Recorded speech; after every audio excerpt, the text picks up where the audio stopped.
51 ফিটের একটা পিঠ, হ্যাঁ, এটাকে বলা হয়। 51 ফিটের শেষ পিঠ। এখানে কি পড়েছিল মা?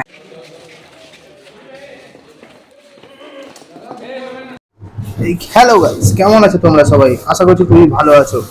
আজকে এই ভিডিওটা তোমরা দেখতে পাবে হচ্ছে বোলপুরের কয়েকটা সাইট সিন। কারণ আজকে আমাদের ফেরার হচ্ছে সেকেন্ড দিন।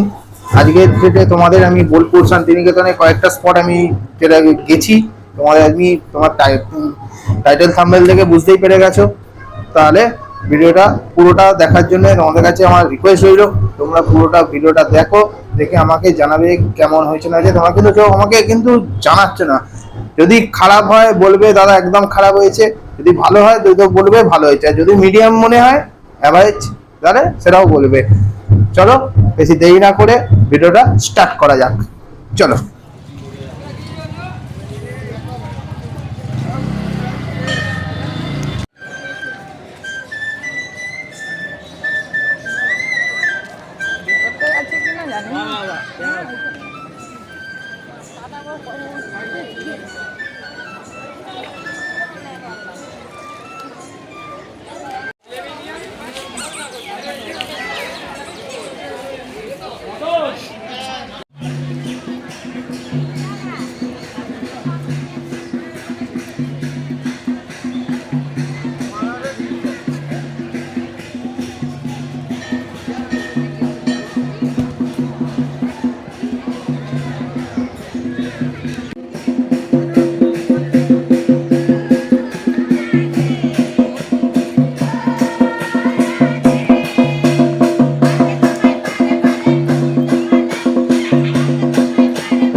আমাদের কঙ্কালীতলা দেখা কমপ্লিট।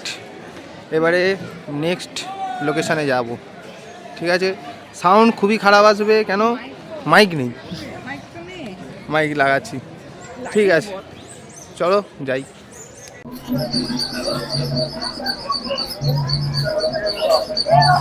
51 ফিটের একটা পিঠ, এটাকে বলা হয়। 51 ফিটের শেষ পিঠ। এখানে কি পড়েছিল মা? এখানে মায়ের আমরা এই যে কোমরের অংশটা যেটা সেটা পড়েছে। আপনারা যেটা মন্দির দেখলেন, মন্দিরের পাশে যে কুণ্ডুটা আছে ওই জলের নিচে মায়ের দেহটা পড়েছে।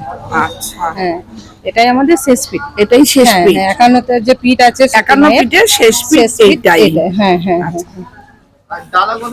ডালা আমাদের ডালা সাজানো আছে। আমরা 51 টাকা থেকে শুরু, 51 ফিটের শেষ পিঠ, ওই জন্য আমাদের 51 টাকা থেকে শুরু। 51 টাকা হয়, 101 টাকা হয়, 151, 251, 500 হয়, যে যেমন চাই তাকে সেরকম দেওয়া হয়। যদি কেউ বলে এর থেকে কম নেবো, সেটাও আমরা বানিয়ে দিই। আচ্ছা, মানে 51 ফিট বলেই 51 টাকা থেকে শুরু। আমরা শুরু করি 51 ফুলের মালা, 51 টাকার ডালা, এরকম করে আমরা শুরু করি আর কি। আচ্ছা, আমার এটা 46 নম্বর স্টল। হ্যাঁ, 46 নম্বর স্টল। আর দোকানের নাম হচ্ছে মঙ্গলময়ী মা কঙ্কালী পূজা ভান্ডার। যদি কেউ আসেন সবাই আসবেন অবশ্যই।